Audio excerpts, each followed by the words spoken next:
सुप्रभात प्यारे बच्चों। शिवम संकल्प इंटरमीडिएट कॉलेज बखरीवान जानी सोनभद्र के इस ऑनलाइन क्लासेस में मैं दीपक कुमार आप सभी का हार्दिक स्वागत करता हूं। आज हम कक्षा 8 विज्ञान का अध्याय 3 पदार्थ धातु तथा अधातु का भाग 2 पढ़ेंगे। इससे पहले हमने भाग 1 में इस पाठ के इंट्रोडक्शन यानी कि परिचय के बारे में हमने पढ़ा। धातुओं के बारे में जाना कि प्रकृति में कितनी धातुएं हैं, प्राकृतिक रूप से मानव निर्मित कितनी हैं, यानी कुल तत्वों के बारे में जाना जिसकी संख्या 114 थी। ठीक है, आज हम पढ़ेंगे धातुओं का भौतिक गुण, धातुओं का भौतिक गुण। ठीक है, अवस्था पढ़ेंगे यानी कि सभी के सभी धातु क्या होते हैं, ठोस अवस्था में होते हैं। हर धातु ठोस अवस्था में होता है। कब? रूम टेम्परेचर पर, यानी कि कमरे के तापमान पर। कमरे के तापमान पर कमरे का तापमान कितना होता है? 25 डिग्री सेल्सियस। 25 डिग्री सेल्सियस पर सभी धातुएं ठोस अवस्था में पाई जाती हैं। बस कमरे के तापमान पर यानी 25 डिग्री सेल्सियस पर पारा और गैलीलियम, यह दो ऐसे धातुएं हैं जो द्रव की अवस्था में पाई जाती हैं। ठीक है, दूसरा इसका भौतिक गुण है सख्त। सभी धातुएं जो होती हैं वो सख्त अवस्था में पाई जाती हैं। बस सोडियम और पोटेशियम को छोड़ करके। सोडियम और पोटेशियम ऐसी धातुएं हैं जो कोमल अवस्था में पाई जाती हैं, सख्त नहीं होती हैं, यानी सख्त नहीं होती हैं। यह दोनों क्या होती हैं? कोमल होती हैं। शक्ति, सभी धातुओं में उच्च क्षमता होती है। ठीक है, धातुओं की क्या होती है? उच्च क्षमता होती है। जिंक, एंटीमनी और आर्सेनिक, इन 3 धातुओं को छोड़ करके इनकी जो क्षमता होती है वो निम्न क्षमता होती है। घनत्व जो होता है, सभी धातुओं का घनत्व उच्च होता है, यानी अधिकतर धातुओं का घनत्व क्या होता है? उच्च होता है। सोडियम और पोटेशियम को छोड़ करके। सोडियम और पोटेशियम ऐसे धातु हैं जिनका घनत्व क्या होता है? कम होता है। चमक, सभी धातुएं चमकदार होती हैं, चमकीली होती हैं। ये ध्यान दीजिएगा, सभी धातुएं क्या होती हैं? चमकीली होती हैं। ठीक है, हाँ देखिए नेक्स्ट है धातुओं का पिघलने और उबलने का बिंदु। पिघलने और उबलने का बिंदु। नेक्स्ट हम देखते हैं धातुओं का पॉइंट नंबर 6 देखेंगे। पॉइंट नंबर 6, धातुओं का पिघलने और उबलने की बिंदु जो होती है वह भी निश्चित होती है। पिघलने और उबलने की बिंदु क्या होती है? वह एक निश्चित बिंदु होता है। ठीक है, सोडियम, पोटेशियम तथा गैलीलियम में पिघलने और उबलने की बिंदु का जो होता है निम्न बिंदु होता है। सभी धातुओं का पिघलने और उबलने का बिंदु उच्च होता है, लेकिन सोडियम, पोटेशियम तथा गैलीलियम, सोडियम, पोटेशियम तथा गैलीलियम, ये 3 ऐसी धातुएं हैं जिनका उबलने का बिंदु जो होता है वो निम्न होता है, और बाकी धातुओं का उबलने का और पिघलने का बिंदु जो होता है वो उच्च होता है। ठीक है, कठोरता आपने देखे, सब धातु क्या होते हैं? कठोर होते हैं। लचीलापन, जिंक, एंटीमनी और आर्सेनिक को छोड़ करके सभी धातुएं कठोर होती हैं। जिंक, एंटीमनी और क्या कहते हैं, आर्सेनिक ऐसी धातुएं हैं जिनमें बहुत ज्यादा लचीलापन होता है, यानी कि लचीली धातुएं हैं। ठीक है, ये क्लियर हुआ।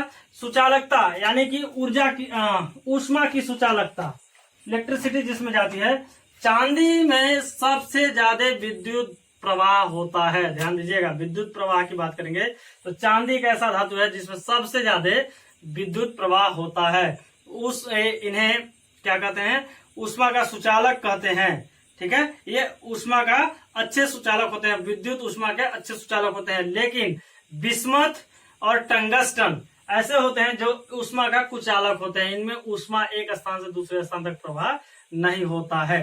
ठीक है, अब देखेंगे हम धातुओं का रासायनिक गुण। ये तो भौतिक गुण रहा। अब देखेंगे धातुओं का रासायनिक गुण।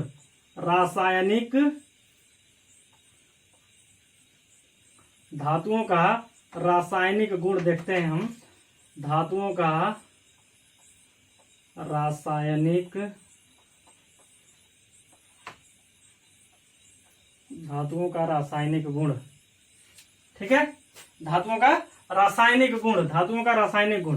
अब देखिए धातुओं का रासायनिक गुण क्या है। सबसे पहले ये जान लीजिए कि किसी न किसी रसायन के साथ ये क्या करेंगे, अभिक्रिया करते हैं।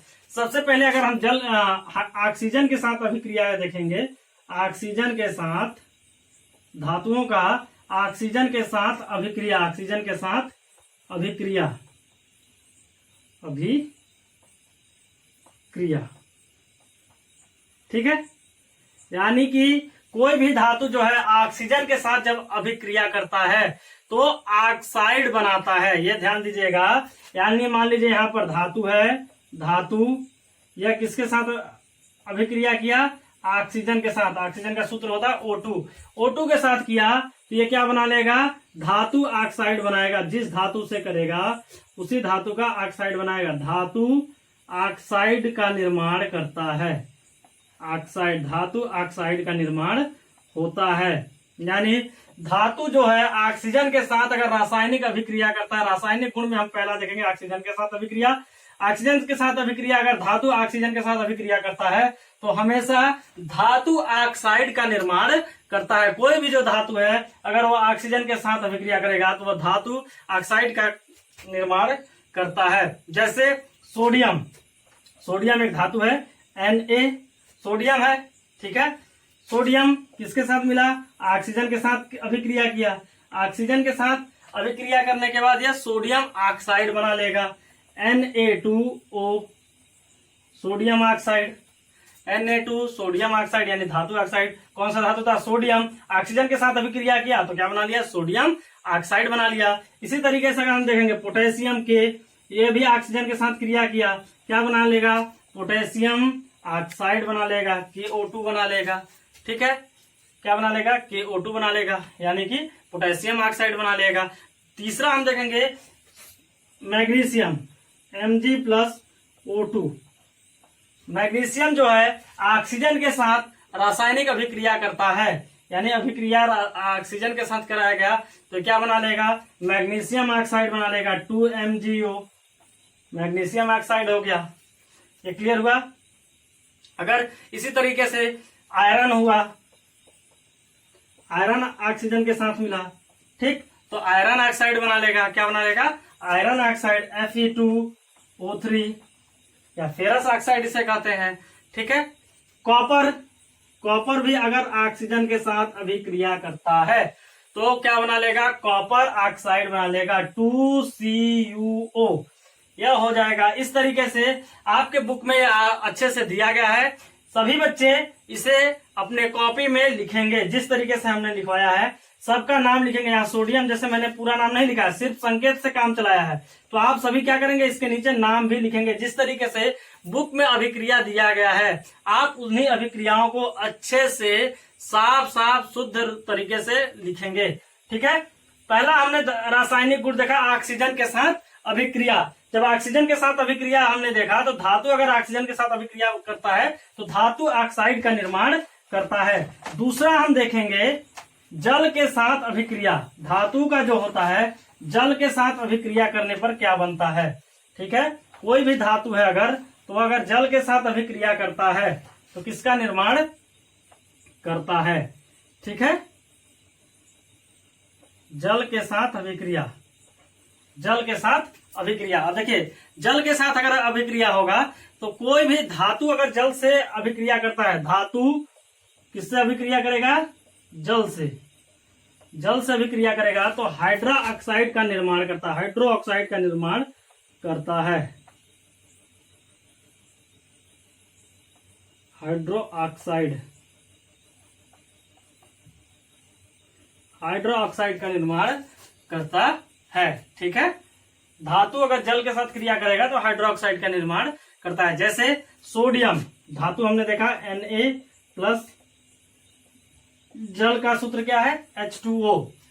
ठीक है, H2O।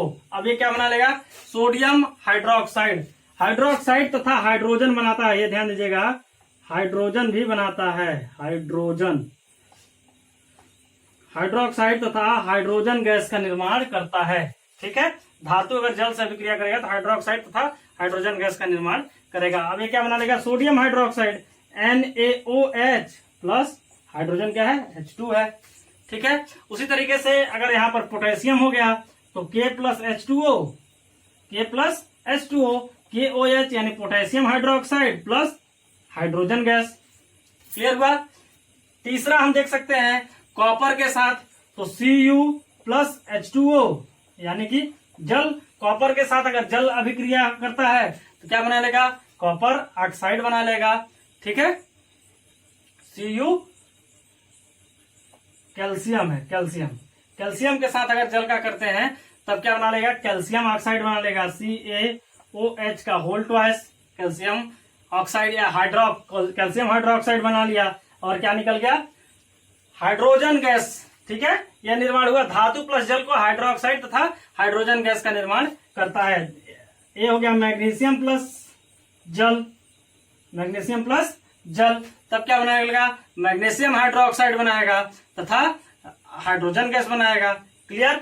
इस तरीके से यह सब निर्माण होता है। ठीक है, इस तरीके से यह इसका रासायनिक गुण, धातु का रासायनिक गुण समाप्त हुआ। अब हम नेक्स्ट टॉपिक पढ़ेंगे, धातुओं का संक्षारण। संक्षारण का मतलब अगर हम सामान्य भाषा में देखते हैं, धातुओं का संक्षारण किसे कहते हैं, आप सीधे सामान्य समझिए, जंग लगना। ठीक है, कोई भी धातु जो होता है उसमें जंग लग जाता है। ठीक है, जिसे कहते हैं मूर्छा आना। कोई भी अगर पाइप है, बहुत दिन से पानी में लग रहा है और हवा के संपर्क में आ रहा है, पानी के संपर्क में आ रहा है, तो क्या लग जाएगा, उसमें जंग लग जाएगा। जंग लगने को संक्षारण कहते हैं। अब जंग लगने से बचाव क्या किया जा सकता है, धातु को बचाव किस तरीके से किया जाता है। सबसे पहले उसको क्या किया जाता है, ग्रीस और तेल से, ग्रीस व तेल का लेपन किया जा सकता है। ठीक है, मान लीजिए यह कोई धातु है, इसमें क्या कर दिया गया, ग्रीस लगा दिया गया या फिर तेल लगा दिया गया, तो इससे क्या हो जाएगा, जो जंग लगना है, संक्षारण होना है, वह संक्षारण नहीं होगा। दूसरा हम इसमें रख सकते हैं, रंग या पेंट का प्रयोग कर सकते हैं। रंग या पेंट का प्रयोग कर सकते हैं, रंग या पेंट का प्रयोग धातु में हम रंग कर सकते हैं या धातु को अच्छे तरीके से पेंट कर सकते हैं। जिस धातु को पेंट कर देंगे, जैसे हमने दरवाजा, खिड़की ये सब पेंट कर देते हैं तो पानी आता है, तो क्या होता है, जंग लगने से, संक्षारण होने से बच जाता है। तीसरा हम इसमें, ये मुख्य चीजें हैं, धातुओं को संक्षारण से किस तरीके से बचाया जा सकता है, यानी जंग से बचाव के लिए कौन कौन से उपाय है, ग्रीस व तेल का लेपन, रंग व पेंट का प्रयोग। तीसरा है गाल्वनीकरण। ठीक है, गाल्वनीकरण। इस प्रक्रिया के द्वारा जिंक का परत चढ़ाया जाता है, जिंक की परत चढ़ाई जाती है, जिंक धातु का परत चढ़ाया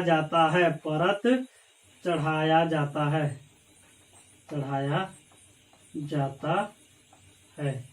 ठीक है, इसमें गैल्वेनीकरण में जिंक की पूरा का पूरा ये धातु है, इस धातु में क्या कर दिया जाएगा, एक जिंक की परत चढ़ा दी जाएगी अच्छे से, जिससे क्या होगा, वह संक्षारित नहीं होगा, उसमें जंग नहीं लगेंगे।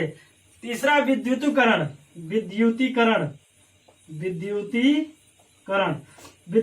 आप देखते हैं, साइकिल का जो चमकीला भाग होता है, ये हैंडल में जो ये चमकता है हैंडल में, तो वो क्या होता है, विद्युतीकरण किया जाता है। साइकिल का जो चमकीला भाग होता है, वो क्या किया जाता है, विद्युतीकरण किया हुआ होता है। जो भी हैंडल के बाद इधर का चमकीला भाग होता है, उस चमकीले भाग में, ठीक है, क्या किया जाता है, विद्युतीकरण किया जाता है। रिन जो होता है, रिन का जो भाग चमकीला होता है, ठीक है, उनमें क्या किया जाता है, विद्युतीकरण किया जाता है, जिससे क्या होगा, इसमें जंग नहीं लगता है। नेक्स्ट है मिश्र धातु का प्रयोग करके। धातुओं को क्या किया जा सकता है, मिश्र किया जा सकता है, एक साथ मिश्रित किया जाता है, मिश्र धातु का प्रयोग। ठीक है, जैसे स्टील का प्रयोग कर रहे हैं बर्तन में, उस स्टील का प्रयोग करके हम क्या कर रहे हैं, धातुओं को संक्षारित यानी जंग लगने से बचा सकते हैं। नेक्स्ट हम देखेंगे धातुओं का उपयोग। लास्ट टॉपिक आज का हम देखेंगे इसमें, धातुओं में, इस चैप्टर में धातु के बारे में जो हम पढ़ रहे थे, धातु का लास्ट टॉपिक है धातुओं का उपयोग।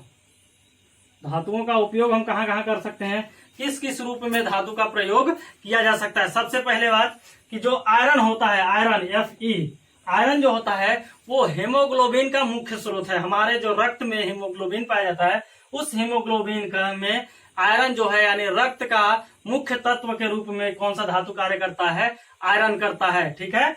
Mg मैग्नीशियम जो होता है, मैग्नीशियम जो होता है पौधों में क्लोरोफिल पाया जाता है, पर्णहरिम, पर्णहरिम, पर्णहरिम, जिससे कि पौधे अपना भोजन बनाते हैं। इसकी सहायता से पौधे अपना भोजन बनाते हैं। उसमें एक धातु पाया जाता है जिसका नाम है मैग्नीशियम। ठीक है। तीसरा हम कह सकते हैं धातुओं का हम बर्तन बनाने में प्रयोग करते हैं। धातुओं का हम बहुत सारा प्रयोग है, कूलर का प्रयोग है, बहुत सारे ऑटोमोबाइल्स यानी कि जो भी गाड़ियां बन रही हैं उन गाड़ियों का प्रयोग धातु से किया जा रहा है, उनका उपयोग किया जा रहा है। दरवाजे बनाए जा रहे हैं, खिड़की बनाए जा रहे हैं, घर बनाए जा रहे हैं, यानी इन सभी में धातुओं का उपयोग करते हैं। आप सभी बहुत अच्छे से जानते हैं कि इनका उपयोग करते हैं। अब हम नेक्स्ट वीडियो में अधातु के बारे में पढ़ेंगे। अधातु का जिस तरीके से हमने धातुओं का भौतिक और रासायनिक गुण पढ़ा, उस तरीके से हम अधातुओं का भी भौतिक और रासायनिक गुण पढ़ेंगे नेक्स्ट वीडियो में। तब तक के लिए धन्यवाद। आपका दिन शुभ हो।